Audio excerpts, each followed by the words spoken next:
Good evening, everyone. Welcome again to the Friday Night Bible Study. Time is really slipping by. Here we are already the end of February, about to get into March. After this Bible study, we only have 2 remaining. We'll finish up the book of Acts, and then we'll take a break until next fall.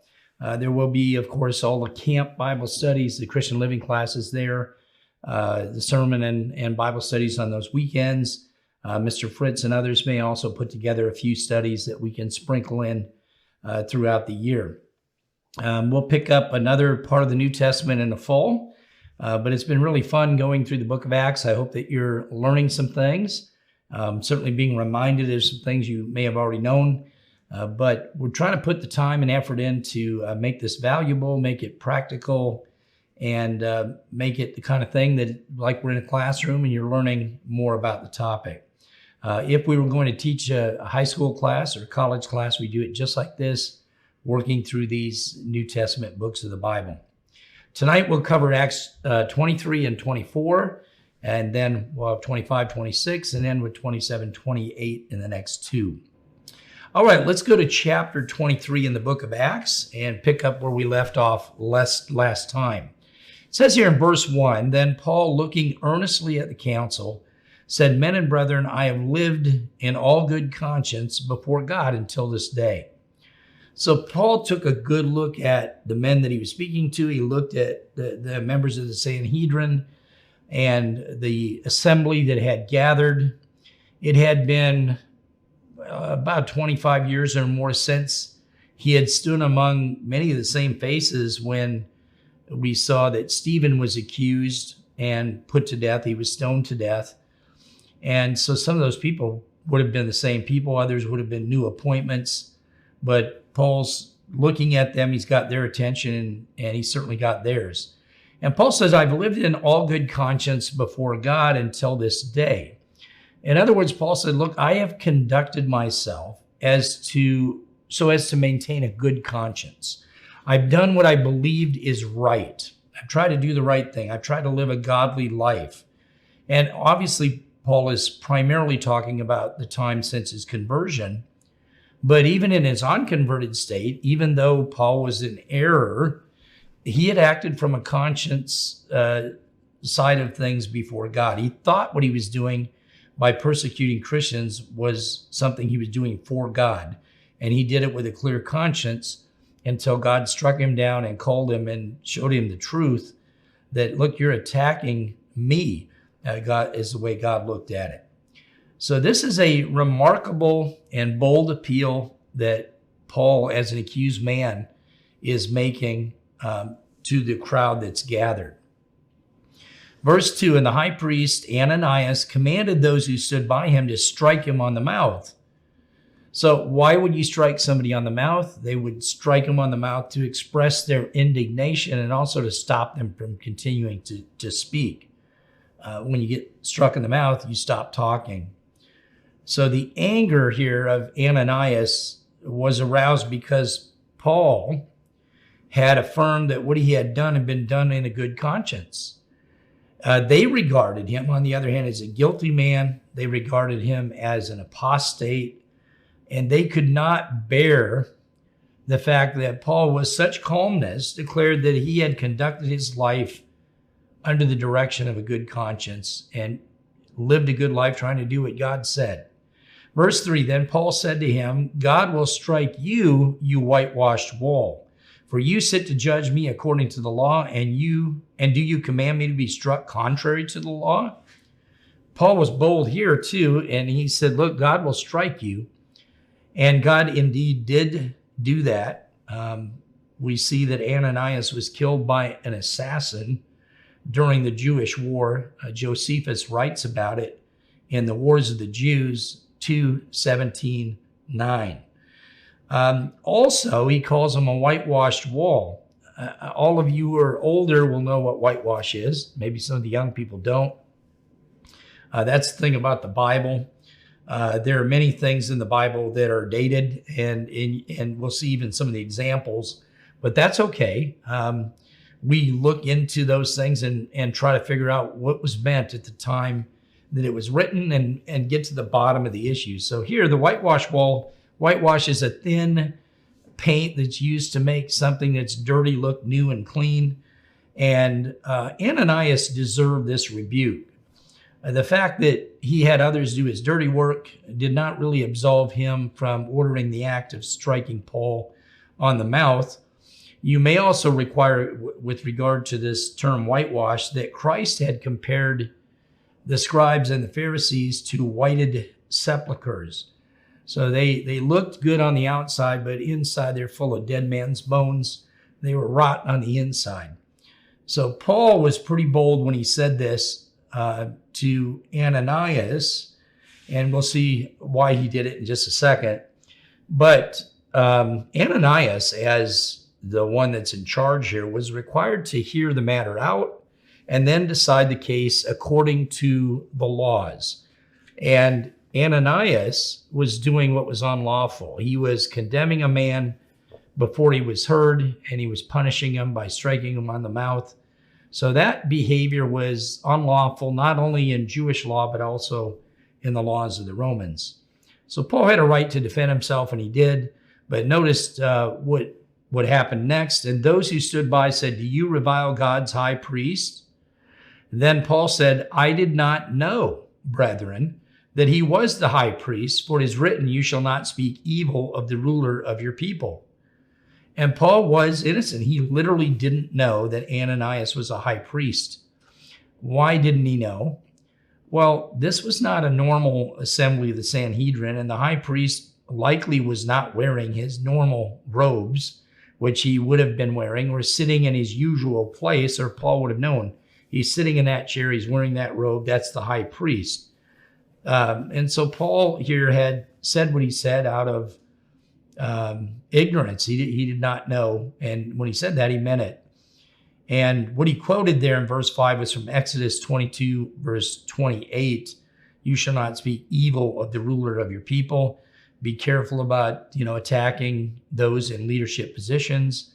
And God many times points out in the scripture, when you attack the leader, like Moses, for instance, God says, look, they're really attacking me, Moses. It's not you as much as me. You're my representative. And we all need to remember that and be careful with rulers in the world, with leadership in the church, leadership in a family. Parents should be honored and respected by their children. So always that respect for those who are in leadership positions. Of course, those in leadership positions should treat people well under them as well. Okay, verse 6, but when Paul perceived that one part were Sadducees and the other Pharisees, he cried out in the council, men and brethren, I am a Pharisee, the son of a Pharisee. So Paul's father was a Pharisee. Paul had studied at the feet of Gamaliel. Paul was a Pharisee, and we see many times he was of the most strict sect of the Pharisees. That's how he'd been trained. And he says, I am a Pharisee, the son of a Pharisee, concerning the hope of the resurrection of the dead, am I being judged? Now, the Sadducees, as you may recall, did not believe in the resurrection of the dead. They also would explain away miracles that Christ and his disciples performed.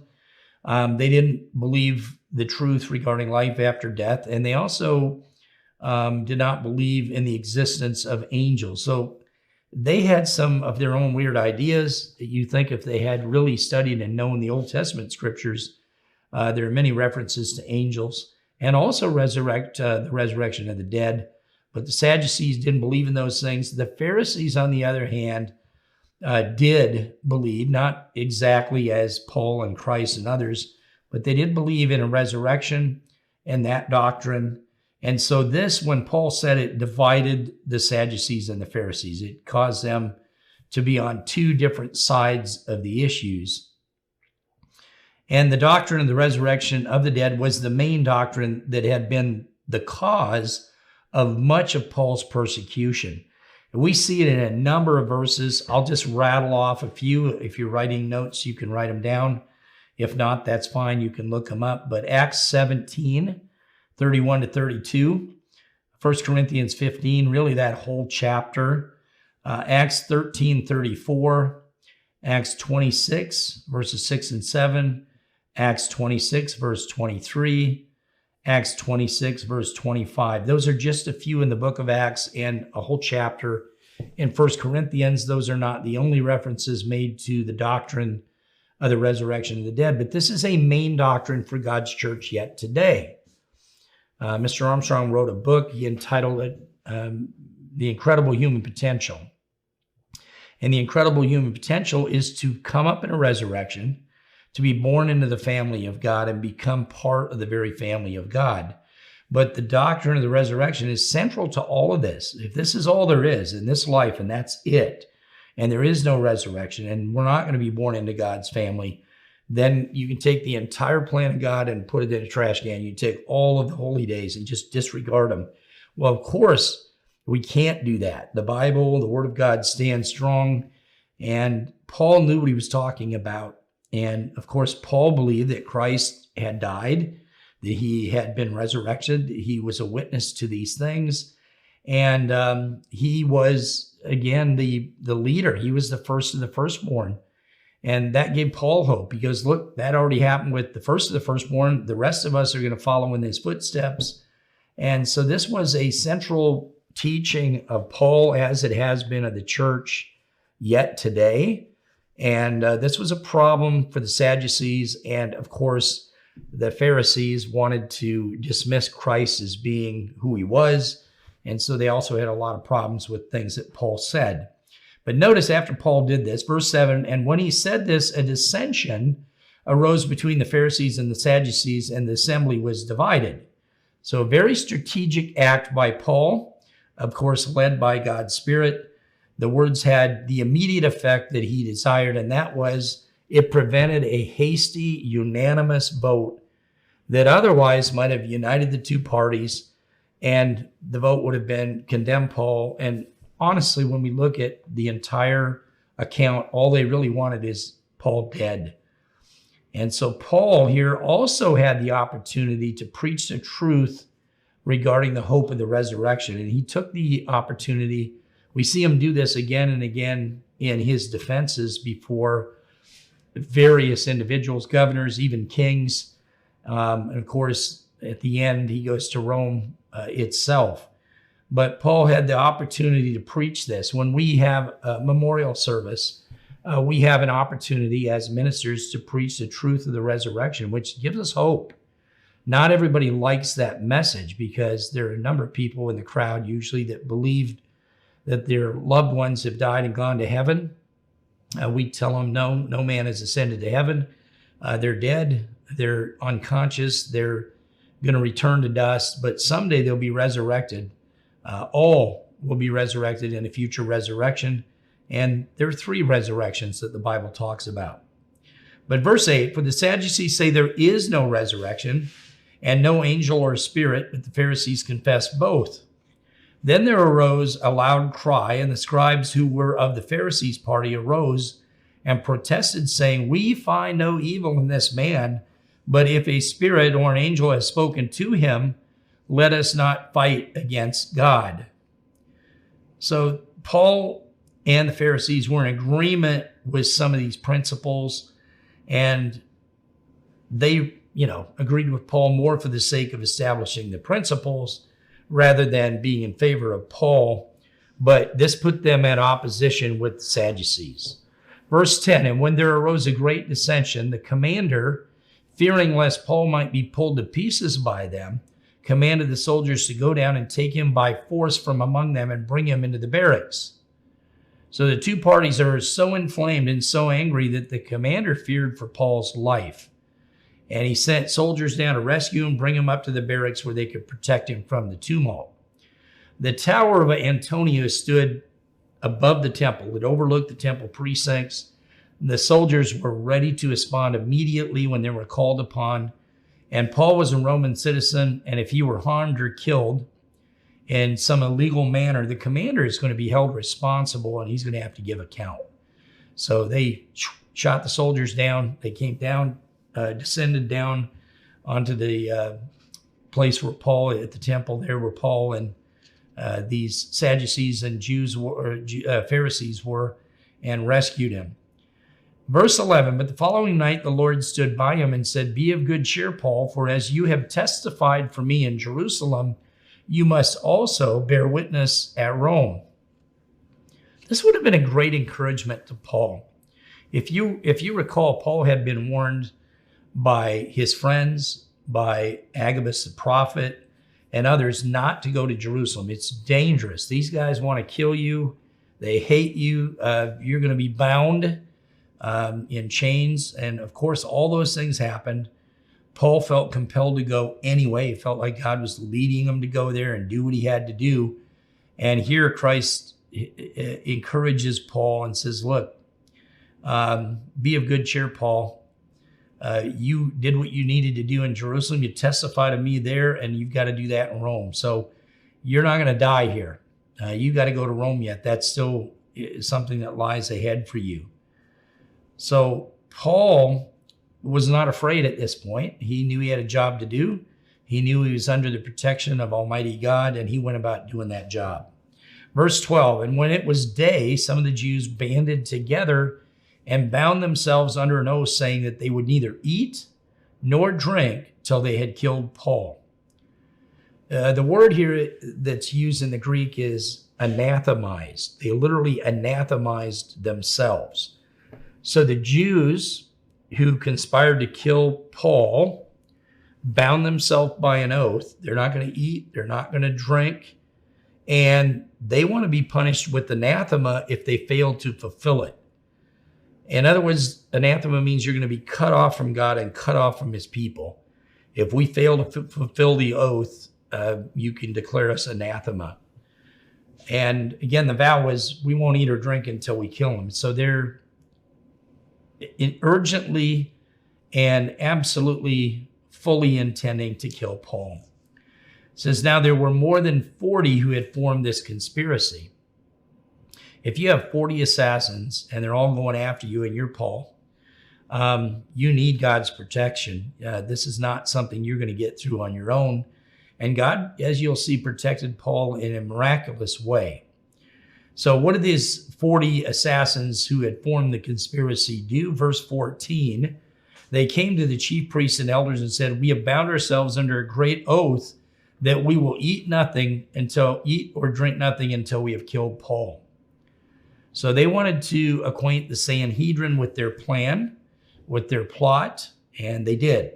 Verse 15, now you, therefore, together with the council, suggest to the commander that he be brought down to you tomorrow. Talk to the commander and ask them to bring Paul down to you tomorrow, as though you were going to make further inquiries concerning him, but we are ready to kill him before he comes near. So they'll bring him down from the tower, but we'll kill him on the way down to you. We've got plenty of room to do it. There's enough space here, and this is how we'll make it happen. So the plot here is skillfully laid. Even those who had said, we find no evil in this man, could hardly oppose such a proposal for further investigation. And so it would seem to the chief captain, the commander, that this was an innocent thing. And hey, you guys can further question him.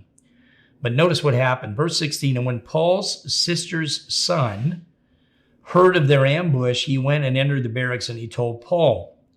So Paul's nephew was in Jerusalem, and Paul's nephew caught wind of the plot to assassinate his uncle Paul. And Paul's nephew was eager to save Paul and let him know, look, there's danger. I don't know why Paul's sister's son, or, in this case, Paul's nephew, had been sent to Rome. Maybe it was as Paul had been sent to Rome to receive an education. We've already learned that Paul's father was a Pharisee. Paul was a Pharisee trained at the feet of Gamaliel by the very best in Jerusalem. And now we see his nephews in Jerusalem. So maybe it's for the same reason. We don't know for sure. But we at least see a little bit about Paul's family. He has a sister, he has a nephew. Verse 17, then Paul called one of the centurions to him and said, take this young man to the commander, for he has something to tell him. Now, Paul and others we read in the Bible understood that God's promises were trustworthy, that God was faithful. But they also understood that they were consistent with their own efforts, that Paul was not going to rely solely on the divine promises without any effort of his own. So Paul did his part, and then he relied on God to do the rest. And in this case, Paul sent his nephew to the chief captain, to the commander, to pass along this information so that the commander didn't get blindsided here and Paul get killed, and then the commander be called on the carpet for it. So Paul did his part. God certainly was doing his all through this, guiding and directing it, and likely even sent the nephew to Paul for this very purpose. Verse 18, so he took him and brought him to the commander and said, Paul, the prisoner, called me to him and asked me to bring this young man to you. He has something to say to you. So here is, a centurion who takes the nephew to the chief captain or the commander, and he said, look, he's got something to say. Then the commander took him by the hand and went aside and asked him privately, what is it that you have to tell me? The fact that he took him by the hand shows that this is an expression of kindness and civility. He's being, a good man, and he wants to genuinely hear what he has to say. He takes him away from the crowd, away from the multitude, so they can have some privacy and he can communicate the message to him. Verse 20, he said, the Jews have agreed to ask that you bring Paul down to the council tomorrow, as though they're going to inquire more fully about him. But don't yield to them, for more than 40 of them lie in wait for him, men who have bound themselves by an oath that they will neither eat nor drink till they have killed him. And now they are ready, waiting for the promise from you. They're waiting for your consent for this to happen, for Paul to be brought down. Verse 22, so the commander let the young man depart and commanded him, tell no one that you have revealed these things to me. And then it says, and then he called for 2 centurions, saying, prepare 200 soldiers, 70 horsemen, and 200 spearmen to go to Caesarea at the 3rd hour of the night. So the commander, the chief captain, decides, look, I've got to get Paul out of Jerusalem. I've got to get him out of here. I've got to protect him. We have to do this quietly. And so this is hundreds of soldiers involved here. 200-foot soldiers, 200 spearmen, and 70 horsemen. That's 470 people to guard and protect Paul. Certainly we see God's hand in this. This is one man. This isn't the king, or this isn't Caesar himself, and yet look at the soldiers and the guards and the protection placed around him. So they felt the assassination threat was serious enough to commit more than half the entire garrison at the fortress of Antonia to escort Paul on his way to Rome, at least a good way out of Jerusalem and to a safe place. So each centurion has 100 men under his command, or their foot soldiers. They're going to accompany Paul, and they're going to accompany him, as we see, to Antipatris. That's about 38 miles from Jerusalem, 68 kilometers for those of you in international areas. These spearmen, the word used here is literally right-hand graspers. So those who held the spear in their right hand, and they held that lighter spear for the purpose of throwing it to impale enemies. 200 spearmen, 200-foot soldiers, and 70 on horseback. And he said, get ready to go at 9 p.m., the 3rd hour of the night. So the commander, in the dark of night, places Paul under the protective custody of all of these soldiers, and they head out of Jerusalem quietly at night. Verse 24, and provide mounts to set Paul on and bring him safely to Felix the governor. So Paul also and those around him had either horses or donkeys, and they were set on those. And you guys get this man Paul to Felix, who's the governor at Caesarea, and so the town that they go to on the way, 38 miles away, is on the path to Caesarea, where Felix the governor resided. Verse 25, he wrote a letter in the following manner. Claudius Lysias, to the most excellent governor Felix, greetings. And we'll read his letter here in a minute, but it would have been the duty of the chief captain to write a letter to Felix the governor and send it by way of one of his centurions or someone that he could trust in this group, and to send a written statement of the case with the prisoner that he's referring to the superior, so that the superior would understand, what's this guy here for? What's the case? Why has he been sent to me? And so that's why this letter was written. Claudius was the Roman name that he would take on, this man, for purchasing his citizenship. Lysias was his Greek family name. And the governor Felix, also something a little bit about him, he had been a slave but had gained the status of freed man under the Emperor Claudius. And because Felix's brother was a friend of the emperor, Felix's political career blossomed, even though he was not very popular among his peers. Felix was known for indulging in every kind of lust. We see that he had 3 different wives. The writer or the historian Tacitus described him as exercising the powers of a king with the character of a slave. So his character was not so good. He wasn't well liked, but yet God used Felix, as you see, in a powerful way with regard to Paul. Here's what the letter said. This man was seized by the Jews and was about to be killed by them. Coming with the troops, I rescued him, having learned that he was a Roman. And when I wanted to know the reason they had accused him, I brought him before their council. And I found out that he was accused concerning questions of their law, but had nothing charged against him worthy of death or chains. And when it was told me that the Jews lay in wait for the man, I sent him immediately to you, and also commanded his accusers to state before you the charges against him. Farewell. So that's the letter, or at least in just the letter, that Lysias sent to the governor Felix. Verse 31, then the soldiers, as they were commanded, took Paul and brought him by night to Antipatris. And the next day they left the horsemen to go on with him, and they returned to the barracks. So they marched all through the night. Antipatris was a relay station for troops for the Romans. So the rest of the journey from Antipatris on to the governor was over open plain. And it would have been hard to ambush them in the open plain. And besides, there were still 70 horsemen escorting Paul. And they're a good 38 or so miles out of Jerusalem. And I'm sure it was about daybreak by the time they got there in the morning. So the foot soldiers returned back to Jerusalem. They left the 70 horsemen with Paul, and they went on the remaining distance to Caesarea, the capital of Judea. And we can see the hand of God over Paul in a very extraordinary way. He protected him here. Verse 33, and when they came to Caesarea and had delivered the letter to the governor, they also presented Paul to him. And when the governor had read it, he asked what province he was from. And when he understood that he was from Cilicia, he said, I will hear you when your accusers have also come.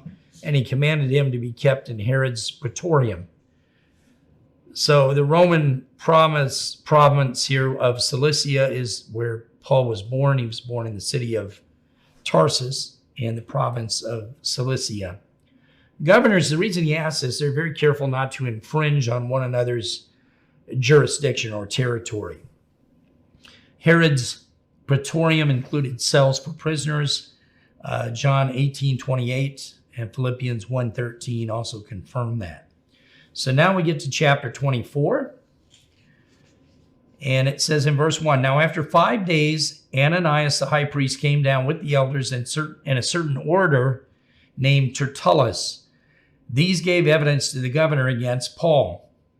So the 5 days time here was occupied in, number one, getting Paul out of Jerusalem by night to, a staging ground, and then the rest of the way on to Caesarea, to Felix himself, Felix then has to send word back to Jerusalem saying, hey, get your guys, everybody who has this involved in this case against Paul, and get out here. And it takes 5 days for all of this to happen. And I'm sure that the 40 assassins were probably getting a little hungry by now. 5 days had passed, and they had vowed not to eat or drink. They're probably pretty thirsty, or they were just men of low character, and they didn't follow through on the vow. And my bet is they were men of low character and didn't follow through on the vow, because you're going to see that Paul ends up being in prison for 2 years, and nobody could get to him, and they didn't kill him because Paul continued, and we read about him through the remaining chapters. So either they died of starvation and lack of fluids, dehydration, or they just broke the vow and didn't do what they said in the first place.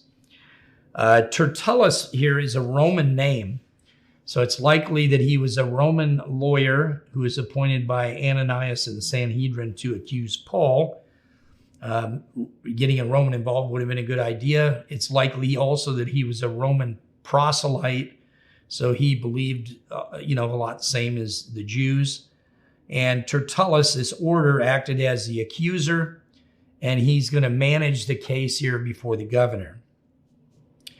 Verse 2, and when he was called upon, Tertullus began his accusation, saying, seeing that through you we enjoy great peace and prosperity, it is being brought to this nation by your foresight. We accept it always and in all places, most noble Felix, with all thankfulness. He's just heaping on the flattery big time right here. Verse 4, nevertheless, not to be tedious to you any further, I beg you to hear by your courtesy a few words from us. For we have found this man a plague, a creator of dissension among all the Jews throughout all the world, a ringleader of the sect of the Nazarenes. So you can see this order, he's just pouring it on. Look, we hate to even trouble you and to be tedious to you, but just hear a few words from us. So he says that they had found Paul a plague. The Greek word there for plague literally means plague or pestilence. When it's applied to a man, it's applied to a man who corrupts the morals of others, who excites sedition and rioting. So Tertullus here does not say that Paul was a pestilent fellow, but that he was the very pestilence itself. He was the plague itself. And he's a creator of dissension among the Jews. He is the one that excites rioting and tumult. They pretended that Paul was preaching doctrines contrary to the laws of Moses and the customs of Moses, and that's what was exciting the tumults and the rioting. And he's also a ringleader of the sect of the Nazarenes, so Paul had been very prominent in preaching the gospel.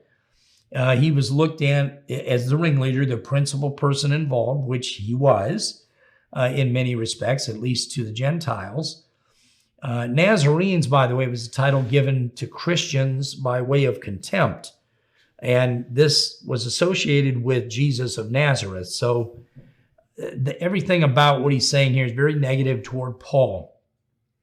Verse 6, he even tried to profane the temple. And when we seized him and wanted to judge him according to our law, which Tertullus is saying, look, we should have been able to put him to death. He was violating those laws. We just wanted to do the right thing according to our law. Verse 7, the commander Lysias came by and with great violence took him out of our hands. He even tried to profane the temple. Now, that's a very serious charge, but it's also an unfounded charge. And the Jews from Asia who had accused him of that couldn't prove it. And the reason they couldn't prove it, it didn't happen. Paul had gone into the temple to worship. There were three basic charges here against Paul. Number one, political treason, which is false. The next one's religious heresy that's causing all the rioting and tumult, which is not a true accusation, another false accusation, and temple desecration, which he didn't do that either. So they said, look, Paul's inciting all this rioting because he's speaking against the law of Moses. He's bringing a Gentile into the temple court that's forbidden for the Gentiles to enter. He's stirring up sedition and treason here. This is why he needs to die. And we wanted to judge him according to our law. And that's a lie too, because they didn't do that. They had jumped on Paul and they had beat him, and Paul had to be rescued by the soldiers or they would have killed him. So there was no proper trial. They fell upon him and beat him before Paul had any defense or any trial had occurred. So everything that he had said there was not true, but he said it very eloquently and he laid it out there for the judge to make his decision. So we move on here to verse 8. Commanding his accusers to come to you by examining him by yourself, you may ascertain these things of which we accuse him. And the Jews also assented, maintaining that these things were true. So Tertullus says, you go ahead and examine him, and you'll see that what I'm telling you is true. And all the Jews said, look, what Tertullus is saying here, those are the facts. He's right. We support what he's saying. Now, in the entire matter, as you've seen in these verses, they insinuate that instead of troubling Felix with the case, he ought to have left it to them to deal with it in the Jewish tribunal. But had he done that, or had the chief captain not snuck Paul out of town at night, they would have killed him without a trial, without him having a proper defense. Verse 10, then Paul, after the governor had nodded to him to speak, answered, inasmuch as I know that you have been for many years a judge of this nation, I do the more cheerfully answer for myself. So Paul here is content to appeal to Felix's experience of many years. It was actually about 6 years, which was, by the way, more than average that he'd had this position. And Paul's saying, a man like you is not likely to attach too much weight to the statements of Tertullus. And I'm happy to defend myself, make my own defense to you, because I believe you've been a judge long enough to see through to the truth. Verse 11, because you may ascertain that it is no more than 12 days since I went up to Jerusalem to worship. So why is this important that Paul says, look, it's only been 12 days since I actually was going up and went up to Jerusalem to worship. So Paul's defense here is only 12 days have elapsed since I went up to worship to the time I got here. And how could I have, during such a short a time, been able to excite a sedition, a riot? There wasn't enough time for me to do that. And then he goes on to say, look, I went there to worship. And that's further proof that Paul's purpose in going to Jerusalem was not for rioting and disorder. It was to worship. And the fact is that he did go in the temple to worship. Verse 12, and it says, and they neither found me in the temple, disputing with anyone, nor inciting the crowd, either in the synagogues or in the city. So the very first charge that Tertullus had brought against Paul is that he was a plague. He was a pestilence. He was a mover of sedition. Paul points out the charge is entirely false, which it was. He had not been found in any synagogue or in the city or in the temple exciting a tumult or a riot. His conduct had been entirely peaceful. And so Paul makes his case. Verse 13, nor can they prove the things of which they now accuse me. And they couldn't. But this I confess to you, that according to the way, which they call a sect, so I worship the God of my fathers, believing all things which are written in the law and in the prophets. So Paul says, but as to what they've alleged against me with regard to the Nazarenes, I confess to you that I am not ashamed to belong to this sect or class of people. And I maintain that this way of life, this way, as I am in this way, that I still am worshiping the God of my fathers. And the very fact that Paul had engaged in worship in the temple should have been sufficient proof that he wasn't a heretic and that he wasn't what he was being accused of being. Verse 15, it says, I have hope in God, which they themselves also accept, that there will be a resurrection of the dead, both of the just and the unjust. The bulk of the Pharisees, right, all the Pharisees and the bulk of the Jewish people believed in the doctrine of the resurrection of the dead. The Sadducees did not. And Paul believed in it firmly. When we read 1 Corinthians 15, for instance, his letter or his epistle to the Corinthians, he says this in 1 Corinthians 15, verse 13 and 14. Paul says, but if there is no resurrection of the dead, then Christ is not risen. And if Christ is not risen, then our preaching is in vain, and your faith is also in vain. So Paul makes it really clear in his writings that he believes in this resurrection and that Christ was dead and buried and resurrected, and that he ascended to the Father. All of this fit very centrally into the teachings of Paul and the other apostles who were witnesses of those facts. Christ said here in John 5, 28 and 29, and this is Christ himself, do not marvel at this, for the hour is coming in which all who are in the graves will hear his voice and come forth, those who have done good to the resurrection of life, and those who have done evil to the resurrection of condemnation, or better translated, judgment. So we look at, the Bible talks of three general resurrections. They're all laid out in Revelation chapter 20. First resurrection occurs when Christ returns. The dead in Christ rise first. Those who are alive and remain will be caught up together with them in the clouds. They're going to be changed in the moment of twinkling of an eye and join them. That's the first resurrection. And when you're resurrected to that resurrection, you put on immortality. You become part of God's family. One is the resurrection to judgment. The great white throne judgment period is after the 1,000 years, after the millennium.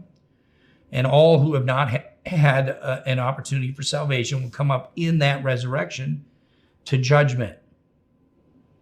They're going to be given God's Spirit.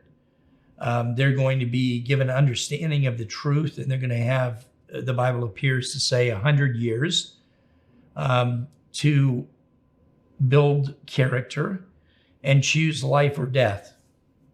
And following that great white throne judgment period, pictured by the last great day of the feast, will be a third resurrection. And those who come up in that resurrection will die, the Bible says, the second death in a lake of fire, and they will become ashes under the soles of the feet of the righteous.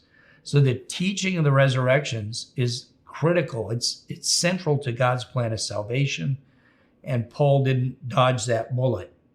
Verse 16, this being so, I myself also strive to have a conscience without offense toward God and men. Paul says, because I believe in God's plan of salvation, because I believe in the resurrection, I make it my constant aim to do the right thing, to live in such a way that my conduct is not displeasing to God and it's not injurious to man. I'm trying to live a godly life. And here I am, Paul said, sitting to be judged by accusers of all these false charges. I'm trying to be a good citizen. I'm trying to obey God. Paul did not want to offend God, nor did he want to offend man.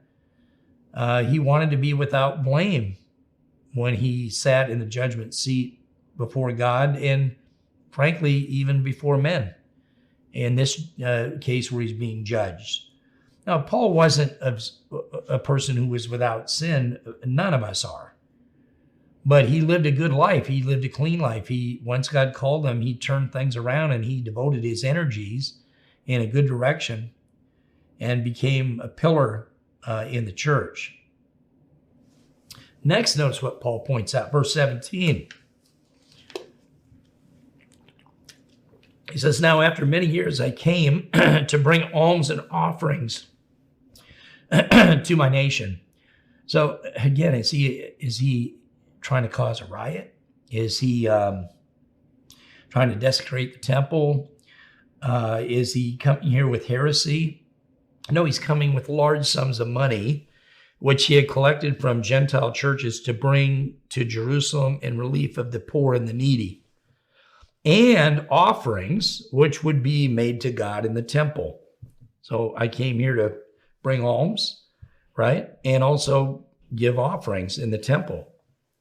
So it's absurd, and Paul's making this plain, to suppose the object of his coming to Jerusalem is to violate the customs of the temple, to defile it, and to do the things he's being accused of. So he makes a good defense. Verse 18, and again, I'm sure he was led by God's Spirit to say the right words.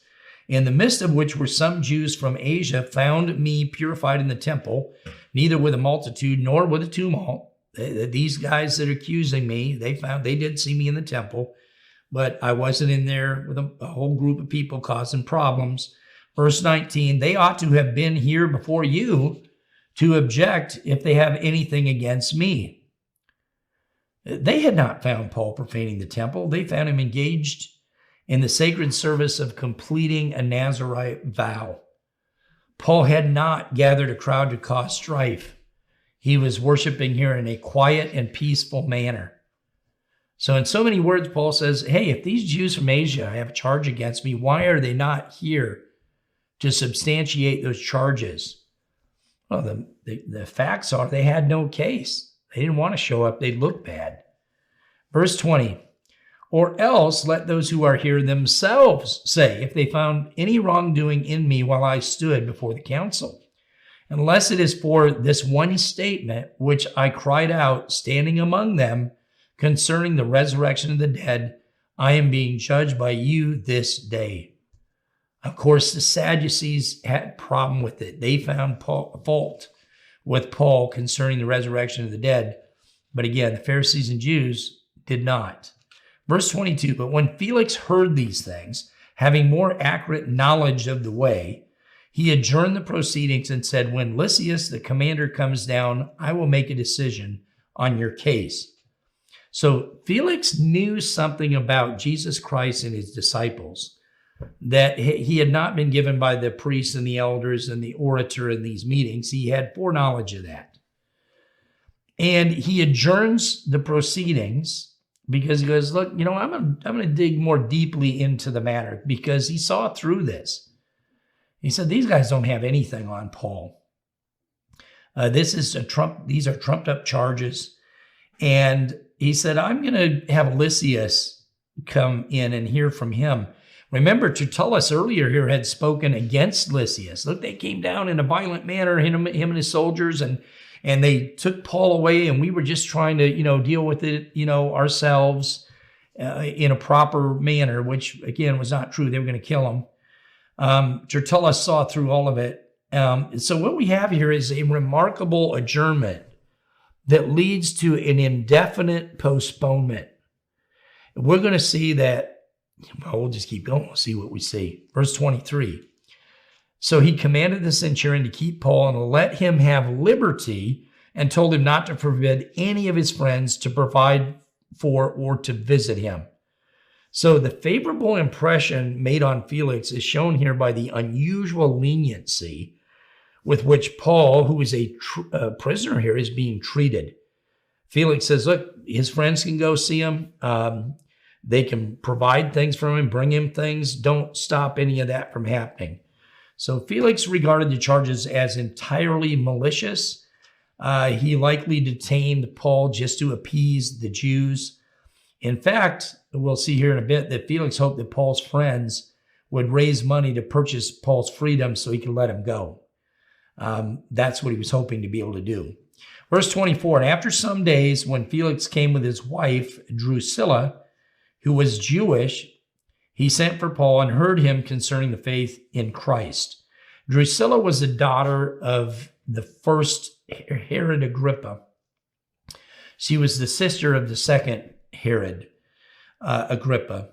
She was about 6 years of age when her father died. She married at a very early age to Azizus, the king of Amasa, who had become a proselyte, a Jewish proselyte. Felix then used a sorcerer to help seduce her from her husband so that he could marry this beautiful Jewish woman, and it worked. Now that Felix had 3 wives. He was living in adultery with this beautiful Jewish woman.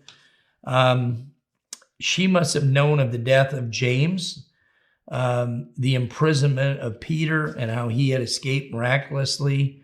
And she was eager to know more concerning the faith in or the faith of Christ. And Felix wished to gratify her curiosity and his own curiosity as well. So he sent for Paul. Verse 25. Now, as he reasoned about righteousness, Paul did this, self-control, and the judgment to come, Felix was afraid and answered, "Go away now, for when I have a convenient time, I'll call for you." So what did Paul do? He did much like what John the Baptist did.